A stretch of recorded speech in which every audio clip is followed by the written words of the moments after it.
สวัสดีค่ะพ่อแม่พี่น้องสวัสดีFCทุกท่านเนาะค่ะกลับมาพบมาพอกับเจตาพารวยคือเขาค่ะในทางช่อง YouTube คลิปนี้เจตาก็จะวางแนวทางของลาวพัฒนาเนาะค่ะลาวพัฒนาจะเป็นของมื้อนี้แหละค่ะพี่น้องวันนี้วันศุกร์วันที่13เนาะค่ะลาวพัฒนาออก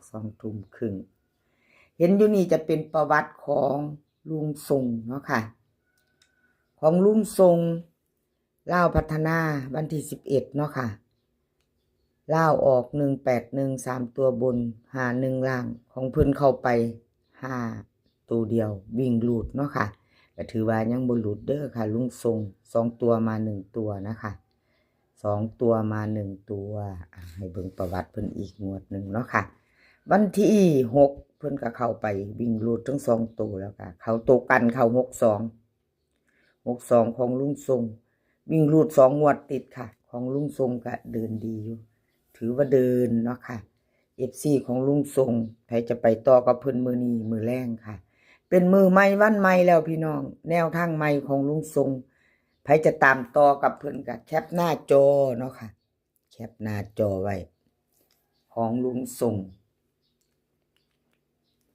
วันที่13มื้อนี้เป็นวันศุกร์เฮามาตามต่อแนวทางใหม่ของเพิ่นเนาะค่ะแนวทางใหม่ของลุงทรงมาพิจารณานำกันไปนำกันค่ะ FC ลุงทรงเตรียมแคปหน้าจอเด้อค่ะลุงทรงค่ะลาวพัฒนาวิ่งรูดเพิ่นให้มา9กับ8บนล่างเด้อค่ะ9กับ8บนล่าง2ตัว6หางค่ะ09 39 79 38 68 69 3ตัว3หางค่ะ209 268 239ตัววิ่งรูดของเพิ่นตัวเด่นเพิ่นกับเด่นทั้ง2ตัวค่ะ9กับ8วงกลมให้2ตัวเด่นเท่ากัน2ตัวเพิ่นเด่นให้4หางค่ะ909 39 8 38 68 3ตัววงกลมให้ทั้ง3หางค่ะ209 268 239ค่ะแนวทางของลุงทรงใครจะไปต่อกับเพิ่นก็เตรียมแคปหน้าจอค่ะแคปหน้าจอไปต่อกันมื้อแลงเนาะค่ะ FC ลุงทรงเพิ่นลายอยู่ลุ่นลามอยู่ค่ะ FC จับตามองไปน้ำกันเนาะค่ะไปกับลุงทรงแคปหน้าจอค่ะแคปหน้าจอไปไปต่อค่ะไปต่อเป็นของใครแคปของลุงทรงแล้วเขาก็มาไปต่อเนาะค่ะไปต่อเป็นของดาพารวยคนสวยในช่องค่ะคนสวยในช่องวันที่11ที่ผ่านมาเนาะค่ะลาวพัฒนาเพิ่นฝากมาอยู่ค่ะเพิ่นบอกเจตามาว่าเจตาฝากบอกขอโทษ FC ของดาในเด้อที่หลุดไปว่าซั่นฝากบอกเพิ่นแน่ว่าซั่นขอโทษขออภัยว่าซั่นเพิ่นว่าFC ดาเพิ่นฝากมาบอกว่าขออภัยเด้อที่แนวทางหลุดไปเนาะค่ะที่บ่เข้าบ่เดินเนาะวันที่11ที่ผ่านมาค่ะเดินวิ่งเพิ่นก็บ่เข้าเนาะแต่ว่าวันที่6เพิ่นก็เข้าไปตัวนึงอยู่ค่ะเข้าไป6อยู่ก็มาหลุดวันที่11เนาะดาพารวยคนสวยในช่องวันที่11ลาวออก181ค่ะ3ตัวบน51ล่างเนาะของเพิ่นวิ่งหลุด2ตัว3ตัว4ตัวเนาะค่ะหลุดแล้วหลุดเลยบ่เป็นหยังค่ะหลุดแล้วหลุดเลยเจตาเป็นกำลังแรงใจให้คือเก่า FC เพิ่นก็เป็นกำลังใจให้กันค่ะเลขทุกตัวเอามาวางเพื่อเป็นแนวทางโปรดใช้วิจารณญาณในการรับชมเป็นอย่างสูงค่ะเป็นเพียงแนวทางเนาะค่ะพี่น้องรับชมรับฟังมีเขามีรุดเนาะอะไรก็เกิดขึ้นได้เนาะค่ะสำหรับแนวทางเอามาตามต่อของดาพารวยค่ะพี่น้องมื้อแลง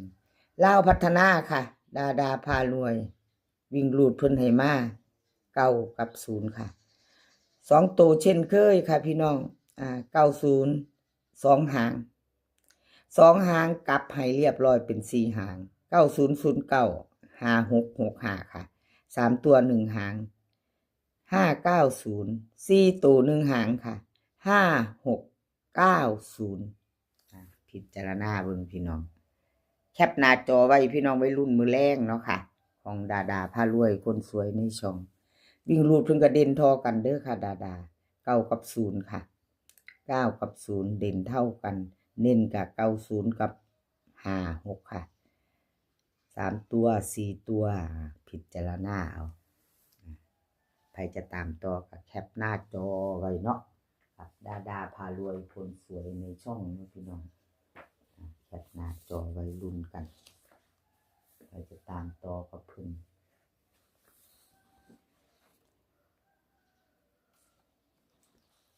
ไปต่อครับไปต่อแคปของดาดาแล้วไปต่อแนวทางของผู้ใดแนวทางพ่อเก่งค่ะแนวทางพ่อเก่งวันที่11ที่ผ่านมาเนาะค่ะขอโทษขออภัย FC แทนแนวทางพ่อเก่งค่ะแนวทางพ่อเก่งวันที่11ที่ผ่านมาเราพัฒนาออก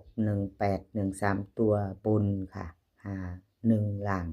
วิ่งหลุด2ตัวไม่มาไม่เดินเนาะค่ะขออภัยแทนเพิ่นเนาะ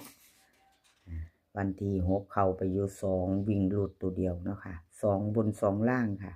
ให้เบิ่ง2งวดค่ะเจตาประวัติของแต่ละเซียนเนาะค่ะแนวทางพ่อเก่งค่ะ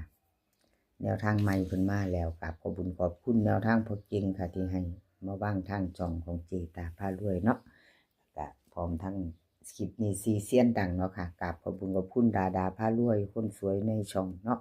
มีลุงส่งดาดาพารวยแนวทางพ่อเก่งแล้ว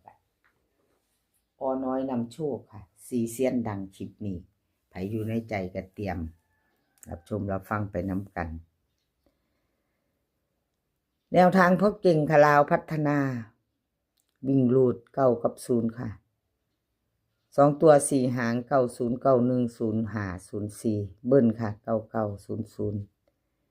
3ตัว3หางค่ะ905 091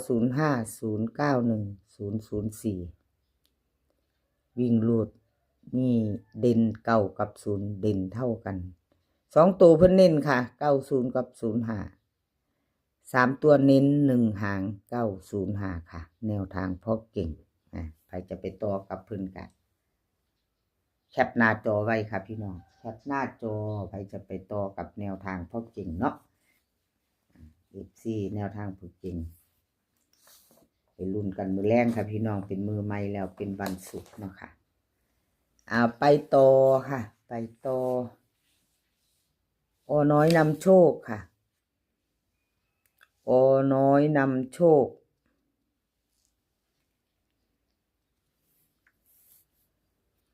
น้อยนำโชควันที่11เล่าพัฒนาออก181ค่ะ3ตัวบน51ล่างของน้อยบอเดิน2ตัวไม่มาเนาะค่ะวิ่งลูดบอเข่าลุดไปค่ะวันที่6เข้าไป9ตัวนึง969บน9ล่างเด้อค่ะ9บน9ล่างวันที่6เนาะของเพิ่นก็2งวดหลุด1งวดสำหรับวิ่งลูดเนาะค่ะ2ตัวก็ลุดไปทั้ง2งวดพี่น้องน้อยน้ำโชคขอโทษขออภัย FC แทนเพิ่นเนาะค่ะเอามาตามต่อไปใหม่ไผจะต่อกับน้อยน้ำโชคมาค่ะมาบึงมาฟังไปน้ำกันเนาะวิ่งลูดค่ะเพื่อนให้มา4กับ9 2ตัว4หางค่ะ42 43 90 91เบิ้ล44กับ99 3ตัวค่ะ490 491 942วิ่งลูดค่ะ4กับ9เด่นทอกัน2ตัวค่ะ42กับ90วงกลมให้เท่ากัน3ตัวค่ะ490เด่นเน้นหางเดียวเนาะ3ตัวใครจะไปต่อกับน้อยนำโชคแคปหน้าจอค่ะกราบขอบคุณน้อยนำโชคหลายๆค่ะที่ให้แนวทางมาว่างทางช่องของเจตาพารวยเนาะกราบขอบพระคุณเป็นอย่างสูงค่ะคลิปนี้ขอพี่น้องโชคดีกับเล่าพัฒนามือแรง2 ทุ่มครึ่งค่ะให้โชคดีกันทุกคนมื้อนี้ขอให้มีความสุขขอสุขภาพร่างกายแข็งแรงสุขภาพย่อมมาก่อนเสมอเนาะค่ะพี่น้อง เดินทางไปไสก็ขอให้ปลอดภัยค่ะ เดินทางไปขอให้มีโชคกลับมาขอให้มีชัยคลิปหน้าพอกันใหม่คลิปนี้ก็สวัสดีค่ะ